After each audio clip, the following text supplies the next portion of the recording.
Hello, friends. Namaste and welcome. This is Nanduri Rajgopal, Associate Professor and Head, Department of English, Central University of Himachal Pradesh, Dharmshala. At the outset, I would like to mention that I'm extremely honored to have Professor Charushil Singh, a renowned literator. I have been in his association for the past 30 years. And I want to mention that he has been a constant source of inspiration ever since I came into his contact. I met him for the first time, I remember, while pursuing my undergraduate and postgraduate studies at Mahatma Gandhi Kashi Vidyapeeth, Varanasi, India, way back in 1980s.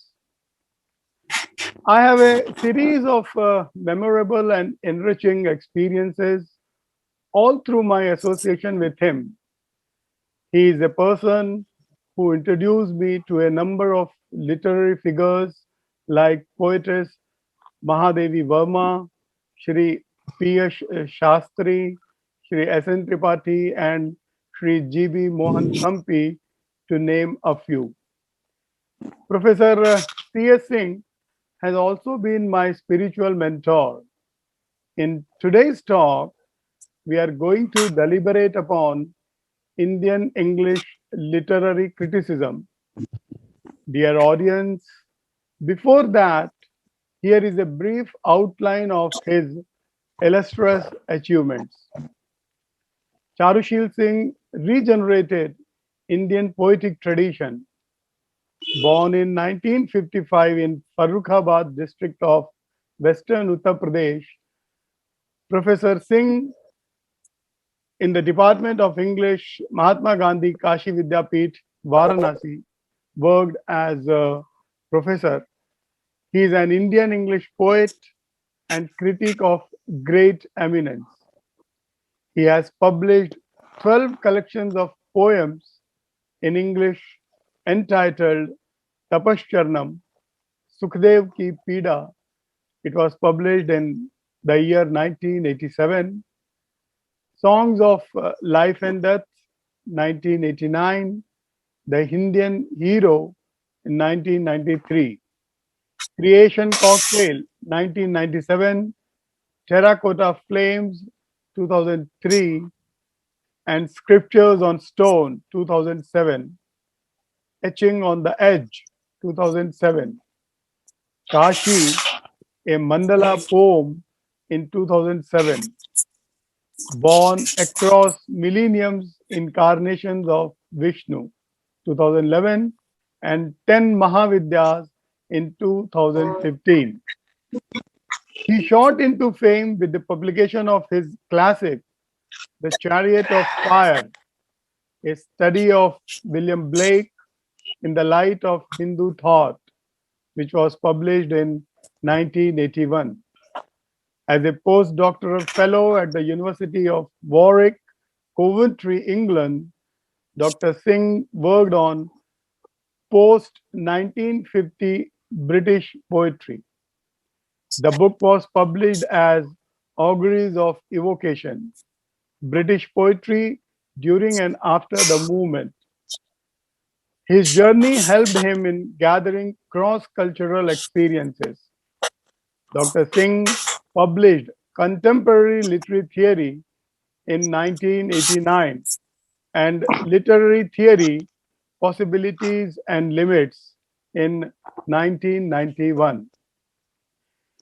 He evolved his own theory of reading and creating literature in concentric imagination, Mandala Literary Theory, which was published in 1993.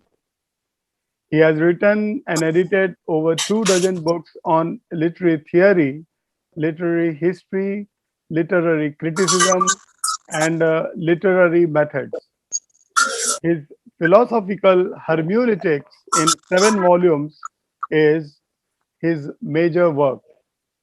C.S. Singh's study of philosophy, comparative religion, and literature played major role in shaping his critical imagination.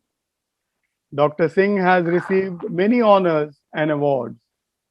He has been a British Council Fellow in 1982 to 83, Associate in 1991, and Fellow in 1996 at the Indian Institute of Advanced Study, Shimla. He has worked as research scientist B from 1986 to 1991, the only candidate to have been selected for that fellowship in that year. There are several other awards conferred upon him from India and abroad. He is widely reviewed in the English speaking world.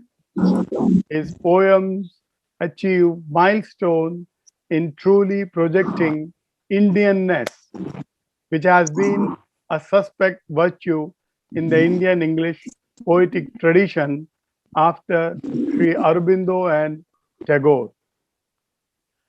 Welcome, Guruji, on this platform. I would like to put forth some of my queries before you now. To begin with, how would you define Indian English literary criticism? Kindly tell us something about its origin. Thank you, Professor Raj Gopal, for having spoken so kindly about me. Your encomiums are well digested. Thank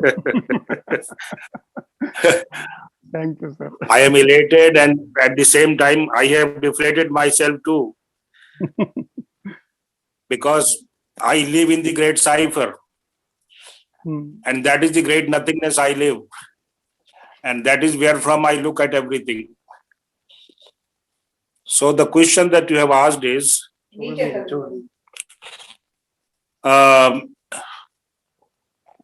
does the Indian literary criticism begin? So Indian literary criticism begins right from the Vedas. You know, the first translations of the Vedas were made by William Jones, and Bhagavad Gita was translated for the first time in 1983 by Charles Wilkins. And then Griffith and the rest of the Orientalists, British Orientalists who came to India, they also translated parts of the Vedas. And that is where we should look for the origin of Indian English literary criticism. You know, even in Sanskrit tradition, the time of Bharata is from 4th century BC to 4th century AD. So Bharata wrote Natya Shastra. Natya Shastra was also translated, at least it was available in England and America, because in the New York Public Library, Indian books were available in 44 volumes. And there were many poets in England, particularly Whitman and Emerson and Thoreau. They used to read these books. Unfortunately, Indians have not explored the extent to which these people were influenced by Indian sources. In India, you see, Aurobindo can be said in the contemporary times, Aurobindo can be said to have revived the Vedic tradition. And he wrote many books, particularly the Life Divine, and his interpretation centered around the originating point from the Vedas. Then he comes to the Upanishads, and then he does not come so much to the Puranas, because Puranas contain historiographic imagination. But I personally feel that Indian literary criticism begins with the Vedas, and because Vedas are loaded with thoughts and ideas, they need explanation, they need interpretation. So we come to the time of the Upanishads, and Upanishads are loaded with ideas because they are idea-centric Upanishads, and that is where the Indianness comes from. Because our Upanishads are theistic to begin with, and then they become monotheistic, and then they become polytheistic, and then they even become atheistic. So all possibilities are there. Whatever your method of approaching the Vedas or the Upanishads or the Smriti literature or the Puranic literature or the schools, you can approach from any angle. Knowledge will be available to you, whatever your personal likes or dislikes. So our tradition is so open Indianness is actually the experience that our saints and munis and rishis, they have evolved over the ages, over the millenniums within the Indian soil. So Indian soil is not a temporary or not a temporal phenomenon. It is a spiritual phenomenon, and the spirituality never dies. It goes on happening ever and ever after, and continues to renew itself. That is what Indianness is. So Aurobindo was in his future poetry. Aurobindo talked of the poetry as mantra. Now that is specifically taken from the Vedas, because the Vedas have nothing but the mantras. Mantras are evocations. They evoke the powers that God has bestowed upon nature, or God has bestowed upon man. So once you consider literature as the elaboration of those powers, the Adi Shaktis, once you consider literature as that, then your poetry also become evocative. You don't write the poetry, the kind of poetry that is being written today, that my toothbrush is very good, or life boy hai jahan tandrasti awa, etc., etc. Now this has become nonsense. Unfortunately, India was open to the Greeks, and then it was open to the Muslims, and then it was open to the British, English people, and so all these invasions upon India deteriorated our culture to a certain extent. However, there were people like Aurobindo and Tagore and others who resuscitated that culture to a great extent. Now, the majority of the Indians who began this tradition of Indian English literary criticism, they did not begin with the Vedic tradition. They began with the Iliad and Arnold axis, and they elaborated upon it. So once you change your stance, then naturally you will be out. You have to take a proper stance, and you have to recognize the ball, where is it coming from, and you have to recognize the toss of the ball. Only then you will be able to save your wicket. So I'm saying that Vedas are our primary text. Once you lose the Vedas, you lose everything. Right. So Vedas are our primary text. Upanishads and the rest of the text, they can be taken as the primary text, and the commentaries are the secondary text. Once you begin with the commentatorial tradition, that is our criticism to begin with. Indian English is a later phenomenon, and it is not very important that we begin writing English, because there is a view that holds that even Sanskrit is not our language. I don't agree with that view, but I remember one person who said Sanskrit is not our language. It has come from the Middle East, or from Germany, and so on. So I personally feel Sanskrit is our language, and even Dravidian was our language. So we don't have to establish a binary between the two. Our granthas and our scriptures are all in Sanskrit. So we should begin with our commentatorial tradition, and that is the beginning of the Indian English literary tradition, because all our, Vivekananda, when he went to 1893, when he went to America, and when he delivered his first lecture at the Chicago, the All Parliament of Religions, he spoke in English. So another beginning point is this: he spoke in English, and he spoke with a great deal of critique, because an Indian English writer, if he is writing in English, and if he is doing his criticism in English, then he must know where does he begin from and where he should begin from. And the best way to begin from is to begin with the critiques that our saints and forefathers have written upon the Vedas and the other scriptures. For example, Sri Hari Tika. If you are trying to understand Srimad Bhagavat, you study Sri Hari Tika in English. How does it matter? Even languages are just mediums. So if you are a linguist par excellence, then you will study everything in many languages at the same time. That is a polyglot, but that is our nature, that is our culture. The benefit and the beauty of our culture is that once you study a particular image, it circulates in so many literatures, in so many times, in so many ages. And that is the universal nature of the image. So Indian English literature, Indian English literary criticism is like that. Once you create an image, then you create it over the ages, over the times, and they will go on happening. For example, the first poem in the Rig Veda, it is addressed to the sun. The sun is riding a chariot. It has got 7 horses. And from the east to the west to the north, it goes on like that, a circle. That circle is a mandala. So that is where our criticism begins from.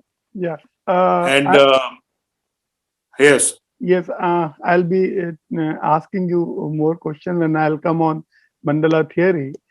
You have in your book, Theory of Literature, mentioned about Macaulay's Minutes and how they advocated the Englishing of Indians. Can you kindly explain this idea or term? And also about the conflict between the Orientalists and the Anglicists. You see, whatever is good in any culture of the world, because Indian sensibility is like that. India is not opposed to anything. India will imbibe and imbibe. India will absorb everything that is good in any culture of the world.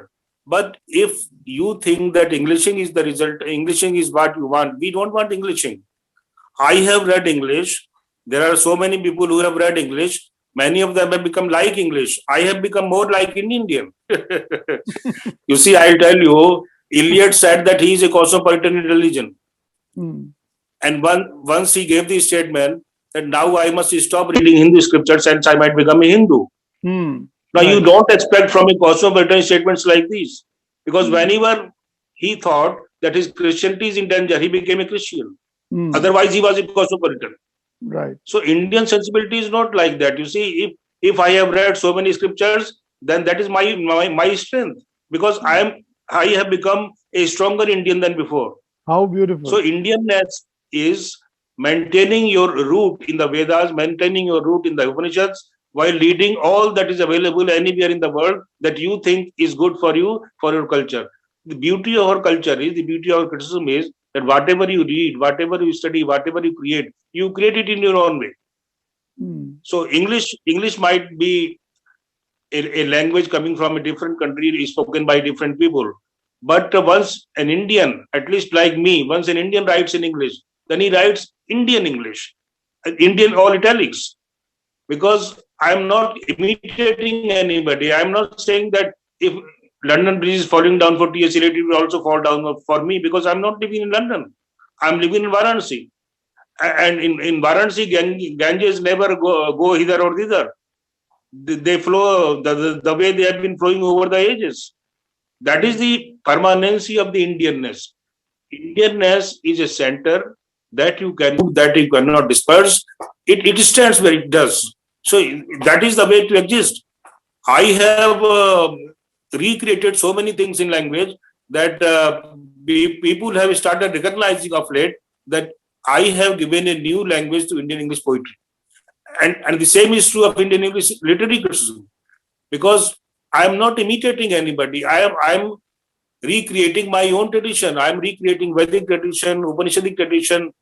I am creating Tantric tradition, all the leftist tradition, all the rightist tradition, Buddhist tradition. I am recreating Mimamsa, Nyaya, Vaisheshika, and so on. So that is what defines my Indianness as an Indian English literary critic. Now, as far as the mandala question that you raised, mandalas are actually the basic form of the Vedas. They are chandas, and chanda is India's basic form. Chanda is full of energy. Chandas are the bodies of gods and goddesses. So once you create a chanda, you create a god. If you read my mandala theory in detail, you will find that I have made huge tables that go corresponding to so many objects in this world, in the other world. There are 7 lokas below the earth, 7 lokas above the earth, and the earth in between. And so it keeps on corresponding. So the vision of the poet is, the vision of the literary critic is to create everything in the chanda form. And chanda is an energy in motion. That is what I call kinetic aesthetics. It is kineticism, the metallurgical body, and the association of the bodily energy with the pragya, as Buddhists put it, with the intuition. Intuition and means, they make for the goddess Tara. They make for the goddess Tara, and Tara is a goddess who is worshipped in Hinduism as well as in Buddhism very highly. She's also known as Neel Saraswati Tara. And she also becomes Chinmasta, she also becomes Rajarajeshwari and Shodasi and so on, Lalita. So there are so many forms that one particular form leads yourself into others. So that is the way to exist in India. If you are writing something, you are writing not for this and not for that, you are writing for everything. That is the power of an Indian image. How you ask, how is it that Chanda has not died over the ages? You ask yourself, how is it that Chanda has not died over the ages? Chanda is my body, your body, everybody's body. And what we are not in terms of our physical body, we are in terms of our Chanda body. And when you say this, what it means is this: when you create a prose piece, the movement goes like this: 1, 2, 3, 4, 5, 6, 7, 8, and so on. But once you create a piece of poem, the movement goes like this: 1, 2, 3, 4, 1, 2, 3, 4, 1, and that becomes Chanda. So that is where Mandala comes. Mandala comes to recreate you as a human being, to refurbish you and to link you to so many traditions that India has been an heir to, and India has been celebrating over the years, over the millenniums, and so on. Yes, next. Yeah. Well, it's very beautifully. It's something that once if you listen, you feel like, to allow you to go on and on and on. But well, we have got time restriction, so I'll move on to the next question that I have. You have mentioned in your book that you consider Raja Ram Mohan Roy to be one originating the Indian English critical tradition with his penetrating insight. Can you elaborate on it? You see, it is very simple. Raja Ram Mohan Roy was the one who went for the use of English as a medium of instruction without any inhibition. From his point of view, the time in which Raja Ram Mohan Roy was living, it was quite a revelation, because at that time, to think of English as a medium instruction in India, that was quite obliterating. But he had that amount of courage that he introduced English into schools of Bengal, into colleges of Bengal. And that is where it all began. The narrative began from there. So the credit must be given to him. You see, once you make use of a new idea, once you make use of something extremely new, which has not been experimented so far in the age for ages in India, then naturally you will receive both brickbats and glories. And I suppose that he has received both. But for me, he is the one who has introduced English in India, and English has served as a blessing in disguise.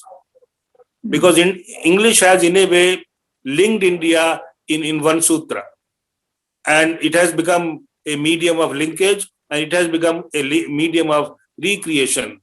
Because when an Indian is writing in English, he is not writing either the Mauritian English or the Barbadosian English or the French English or the Latin American English. He is writing Indian English. And that's a new variety that has emerged because of our use of English. I'm not saying that is true in many cases, but I am saying this is true in my case. Because I have recreated English as something that people will learn to experience and learn again and go back to again those things which they have learned. I will tell you, F.T. Prince, the professor of poetry at Oxford, who was also my PhD examiner, when I gave him a few of my poems to read, he frankly said he does not understand any of my poems because my world is so different from his. Well, the truth is frankly spoken. But if I go to Professor P.S. Shastri, when I asked him, have you read my poems? He said, every time I read your poem, there is a new meaning. Right. Well, that is the strength of reading. If you are a good reader, that means you are a person who has read enough to read anything. I'm not saying that you have read your Hindi Balpoti and say, I have read everything. That will be highly cynical. A good person is one who has read most of the things that one can come across in life. You remember, I learned a line from Blake. Blake used to say that if a fool insists in his foolishness, he will become wise. Now, if I apply that line onto myself, I think I was a fool to begin with, and I insisted on my foolishness, and now I have become a wise man, if I'm not assuming any proportions. So, you keep on experimenting with language, you keep on experimenting with forms of experience, you keep on experimenting with textual traditions, definitely something new will emerge. Nobody can prevent you from doing that. So English, because Raja Ram Mohan Rai was the one who introduced it in Indian English schools and mediums of English, English as the medium of instruction, I will give him all credit, because later on, even Gandhi used English in his lectures, and Aurobindo used it. Tagore made the translation of that Nobel Prize winning book himself. Otherwise, he wrote Gitanjali in Bengali. So English is one that needs to be Indianized. I have taken that view. It is not that English is not our language, so it is untouchable. Nothing is untouchable. Everything is touchable. Just go and touch it, and you will feel it is ours. Because we are great people. India has been a great people. It has been it is a land of saints, and so on. Now, how can a saint hate something and love something? That is not a saint. If you want to become a saint, then whatever you touch, that will become lovely. And if for some people it is not lovely, it is not worth hating to. So I have created so many things in my critical endeavors, and I have tried to create something that has not been created in this country so far. Now, if that sounds something very distant for some people, I don't care, because because some people have approached me, why do you write in such a difficult manner? Well, I don't write in such a difficult. That is what India is all about. You see the Maheshwar Sutra, which Adi Shiva gave for the first time to begin a tradition. There are 14 sutras, and there was Patanjali who expounded those 14 sutras in his Ashtadhyayi, and Ashtadhyayi was written by Banaras. Now, if one saint, because you asked that question, who began Indian English literature, that is also a beginning. Right. You see, the Vedas are the first beginning, and this is the second beginning, and the Buddha gave a third beginning. There are beginnings, because there are no beginnings, so middles and ends. Every time you create something new, that is a beginning. And I have made some beginning. I personally feel so. It is all upon readers to decide what have I done. Obviously, I don't expect praises, but also at the same time, I will expect a little bit of understanding. Because when my Blake book was reviewed in a journal, at that time being brought out from the University of Rochester, and also from the University of Albuquerque, New Mexico, the reviewer was Mary Jackson. Her burden was why an Indian scholar has viewed Blake in the light of Hindu thought. Now, that was a very abominable idea for her. And that is what she reviewed the book like. Now, because I did not like that review, and unfortunately, the reviewer sent a copy of the review to me also. So I issued a strong rejoinder. And it was good on the part of the editor to publish that rejoinder. And the editor gave the title, the subtitle, with swords and spears. With swords and spears, and my rejoinder was published. And one line that I wrote in that rejoinder was this, that Mary Jackson is the best example of how not to review a book.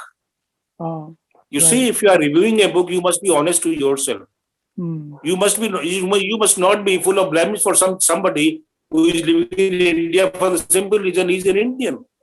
I can also hate so many people, and for no valid reason. So similarly, you can also love so many people without reason. What is there? So if you are an open mind, that is what Indianness teaches you. Because if you say that Sarve Bhavantu Sukhina Sarve Santu Nirama is our tradition, then where is that in practice? Bring it into practice. Bring into what you write. And that is our Vedas have done. That is our Smritis have done. That is our Upanishads have done. That our Buddhist tradition has done. So you keep on experimenting, and you keep on recreating, and each day is a new day. Each image is a new image, and you will feel that everything has become new. You know, the Rigveda says, Ano Badra Krato Sant Vishwata. Let us nobly think, let us nobly feel, let everything be noble, let everything be good. There is no harm because you don't spend anything. It is just an idea. And that is what literature does. Literature is the good of all that read it. It is not, you see, a tablet that you eat and you feel good. It is a continuous process of emancipation. It is a continuous process of meditation. Our has been targeted to release us from the bondage of life, bondage of religion, bondage of all kinds of forms that our tradition has created. And you take any of our Indian texts, you take Mahabharata, you take Ramcharitmanas, you take Ramayana, you take Srimad Bhagavata, all of them aim at an emancipatory exercise. So to the logical end, as we said. So our literature is not aimed for pleasure. Pleasure, of course, is there, but it is not the cardinal pleasure. For example, come into the garden mod. That is a big nonsense, you see. Why should mod come into the garden? What are you going to do with her? So we are creating a literature that is evocatory in nature. We are evocating powers of nature. We are celebrating the beneficence of God. We are celebrating the benediction of God all the time because that is what we can do. We can do nothing else because we are not capable of anything. It is complete submission. You know, Eliot said in his theory that a critic should submit to something higher and deeper than he himself. I presume that he said it rightly, but he should also have said it. The critic should lose the sense of submission because there is a world greater than submission also. You become humble to the extent that you have forgotten what humility is all about. Because you don't, as a human being, you don't exist. You exist as a power. You exist as an idea. You know, nowadays, after Gandhi is dead for so many years, people say Gandhi is an idea. He was not a human being, he's an idea. So why not you? You are also an idea. I am also an idea. Everybody is an idea. The need is to realize the potential that you are. And that is what my theory is trying to achieve. My theory is using Buddhist typology, Sambhog Kaya, Nirman Kaya, Dharma Kaya, and then ultimately the Vajra Kaya. And then you correspond these to the Vedic tradition also. And so traditionally, what was considered to be contradictory, Hinduism versus Buddhism, that is not in my case, because that both of them are our traditions. Buddha never said he is creating a new tradition. But people who wanted to separate Hinduism from Buddhism, they said Buddha has created a new religion. Buddha never claimed it. Absolutely. So I have linked Hinduism with Buddhism as part of Indianness. Right. Indianness. Right. And the Vammargi sadhanas, they are part of Indianness. Nothing is bad. Everything is good. Sarvam khalvidam Brahma. Everything is full of Brahma. That is what Adi Shankara said. So why not get these things into literary theory? Yeah. You see, our problem is, yes. As Charvak himself said that to him also we consider, although what he said, that Rinam Kritva Gritam Pivet, Yavat Jivet, Sukham Jivet, Rinam Kritva Gritam Pivet. Ideologically, if you see that, one would, one is not supposed to take and have this clarified butter, in loan and live his life. But even to him also, we have considered him as a philosopher. Charvak, I'm quoting to. Yeah, that is, you see, kudos to Charvak because he was a great man to the extent he thought and imagined. But you see, he has a different dimension to knowledge. He had a different dimension to knowledge. His knowledge was confined to what the Western tradition amounts to. Because Charvak is very close to the Western tradition. Right. So Charvak has been transcended in this culture many times. And Charvak is already exposed by the transcendental nature of our tradition. It is not that Charvak has done nothing. Charvak has done a great deal. Because once you take the account of take the view of the soul as part of God, naturally there is a danger that you forget the body. Charvak made us to feel that there is also a body. And first of all, you must care for the body, and then the soul will be created for itself. Yes. So that is also a view. See, we have welcomed so many traditions. We have welcomed so many views. Because Indianness is not negate this and accept this. That is not Indianness. Yes. Indianness is accept all. Because whatever is coming to your mind, naturally that might have happened at some time or the other. So that is how it is coming to your mind. You know, people say Puranas are all fiction. Where from does the fiction come? They don't ask the question, where from does the fiction come? Because fiction also comes from somewhere. And if the source of everything is God, then God should be taken as the beginning. God should be taken as the ontogenesis of this universe, this cosmic fire. So there is a point of origin, and there is a point of continuous origin, and there is a point of everlasting origin. It goes on like this. You cannot put a block upon origination. Origination is an ever happening activity, and it will go on like that forever and ever. Millenniums may come, millenniums may go, but it will not stop. Not only, many people misunderstood Buddha also. They said that Buddha rejects the soul. He does not reject the soul. Buddha only said, don't speak of soul. Speak of the world that you are in, so that the soul may take care of itself. Unfortunately, the interpreters have not been good enough. Once you know how to interpret a particular thing according to the light of the statement that a particular saint or the philosopher has given, then our culture will be all right. You see, it is not enough. I have been saying this. It is not enough to have a culture, howsoever old. What is more important is that you have a culture with a sense of criticism. Have you been able to criticize your culture? How many critics have you written? Because a critic is not one, I am quoting Eliot again. A critic is not one who has not been criticized. A critic is one who, even when criticized, is still there. And I'm quoting again Kenneth Burke. Kenneth Burke said once that you cannot disagree with Sigmund Freud because he's a lexicon. The only way to disagree with a lexicon is to invent another. Yes. The process is on. The potentiality is required.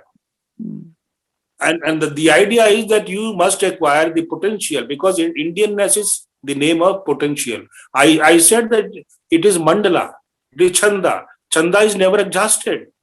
It keeps on substituting, it keeps on changing, it keeps on transforming its images. Once you feel that once the center is here, then the center of the chanda goes somewhere else. And another chanda is created, and another, so on. It goes on happening like this endlessly. That is why Indianness is a continuity, and Indianness can be realized in very many ways. The Western philosophers, beginning from Kant, had read our Upanishads, and Descartes was also familiar, although through indirect sources, with our tradition. The problem is that Western tradition does not acknowledge Indianness. That is their problem. We cannot talk about that because they are made that way. Christianity has been a bookish religion, as has been Islam. The book religions are very narrow in a sense, because they don't receive as much as they should, because they are governed by one book. Indianness is not being governed by any book. It is life itself. You can write Vedas even today. You can write Upanishads even today. Even while commenting upon them, you will write another Upanishad. Very beautiful. So where is that thought? Where is that opportunity? Where is that galaxy of saints and Mahapurushas? Where have they gone? In an interview, I said, the gentleman was professor somewhere in Assam. I said that the Indian English poetry has lost, the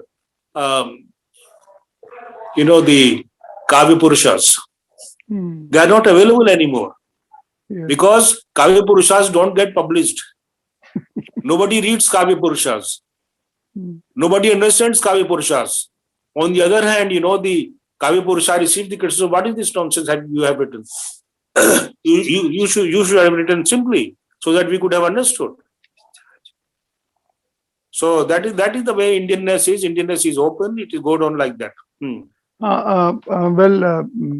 Very beautifully you have explained all that. And I have one last question for this session that pertains to when you talked about Western thinkers. It is observed by many scholars across the world that much of work is available or done in literary theory by Western thinkers, and very little is contributed by Indian literary critics. Please repeat your question again. I'm asking you that it has been, seen that many scholars across the world, they say that much of work is available or done in literary theory by Western thinkers, and very little is contributed by the Indian literary critics. What do you think about this? What is your take on it? I don't think such views have got any relevance as far as India is concerned, Indianness is concerned, because they have not understood India to be very specific. If you take up the Bible, In the Bible, Jesus comes only up to the age of 11 and then he disappears. Would the Western thinkers and Western theorists would tell, where does he go? Then after the age of 11, he comes at the age of 30. Where has he been in between? Where has he been in between? He came to India. He studied Vedas, Upanishads. Our Bhavishya Purana talks about it. You see, when Radhakrishnan was the professor at Oxford, Spalding professor of philosophy at Oxford, he delivered 12 or so lectures before an English audience, and they were published in book form as I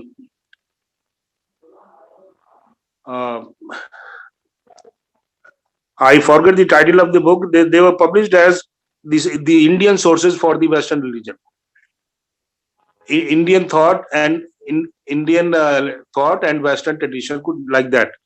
So the whole world was exposed by that particular book. Even if you can read this book is available in Oxford paperback. Eastern Religions and Western Thought, that's the title of the book. Yes. Eastern Religions and Western Thought. So West cannot claim anything other than this because there are no revelations. He has documented most of the things that are worth documenting even now. So if Western people think that Indian English literary criticism is not visible, that is because of different sources of publicity. For example, in the technological world, if you have greater technology, you can propagate your material, your goods that you want to sell to a larger audience. Similarly, literary criticism, because we have not ruled over any country, and because very few people have understood it, are us, so we are not popular. But lack of popularity does not mean that we lack resources. We are highly potential people and great thinkers. Can you produce a Adi Shankaracharya? Can you produce a Buddha? Can you produce so many great saints that India has produced? So see, these people don't understand India. India is not such easily understandable object. You see, you live in India and then you think over it and then you go on thinking about it. You see, there are some people who have written books about India. I recall one who came to India, lived here for 30 years, and he wrote a search in the secret of India and so on. Once he went to Swami Raman Maharshi, and he went not for his darshana, but with a number of questions. And the moment he entered his hut, he forgot all those questions. But he did not speak. He came out of the hut and said that I will ask this Swami so many questions again. I will not accept defeat. And for the second time also when he entered, he forgot those questions. And then he asked Swamiji, I have not come for your darshana. I have come for a number of questions to be answered. How is it that the moment I enter into your hut, I forget all those questions? And Swamiji smiled and said, you are a part of me, my child. How is it that I have no question and you have questions? Only India can give this. Right. No other country can give this. Yes.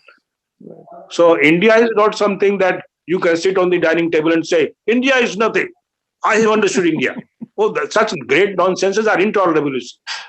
So you ask your foreign friends, have you understood India? India is not such daily understandable object. You live in this country for ages, even then you will not understand it. India is such a great country, and whatever India has, I can tell you that no other country in the world has what India has. Indianness is not all describable. Indianness is thinkable, Indianness is absorbable, Indianness is, taking into samadhi posture. My theory leads to samadhi. You see, the Bharata's rasa theory, I have translated rasa as samadhi. It so happens to see that Krishna and Radha are roaming about in Vrindavan garden, and then there is a small drizzle, and Radha puts on her dupatta around Krishna, and there is a huge downpour, and Krishna puts his pitambar around Radha, and both of them are fully drenched. This is rasa. This is rasa. This is Indianness. You can say that, oh, this is good, oh, this is bad. These are not the expressions that Indianness caters to. Indianness is situatedness in intuition. Gita talks of isthita pragyata. You situate yourself into your intuition. That is where meanings are. Meanings are not all in language. Meanings are beyond language. We talk of the para and the apara vidyas. So we are beyond the beyond, and there is a process in India which is always beyonding itself. Upanishads are always beyonding themselves, because if you think that you have understood something, then there is a time you should think for yourself again, and you will feel no, there is much more to be understood, and so on. That is Indianness. We are not being governed by empirical epistemologies like Hobbes and Locke and Berkeley and Hume, or for that matter Charvak. Our epistemologies are open, and when we ask the question, what is Brahma? Is it like this? Naiti. It is like that? Naiti. Then what is Brahma? You don't answer that question, because Brahma has not made anything like he himself. Brahma is all beyond all these comparisons. So that is why we say Tat Tvam Asi, that thou art. And the basic typology, of Indian literary criticism can be taken from the Bhagavad Gita, chapter 3, verse number 42. Indriyani paranyahuri indriyebhya paramana manasastu pare buddhi yo buddhi partastu saha. Beyond the senses is the mind, beyond the mind is the soul, and beyond the soul is the Atman. That is the basic typology. You can read any literature of the world within this framework. That is Indianness again. So thank you very much, sir. And I have gained some important insights today.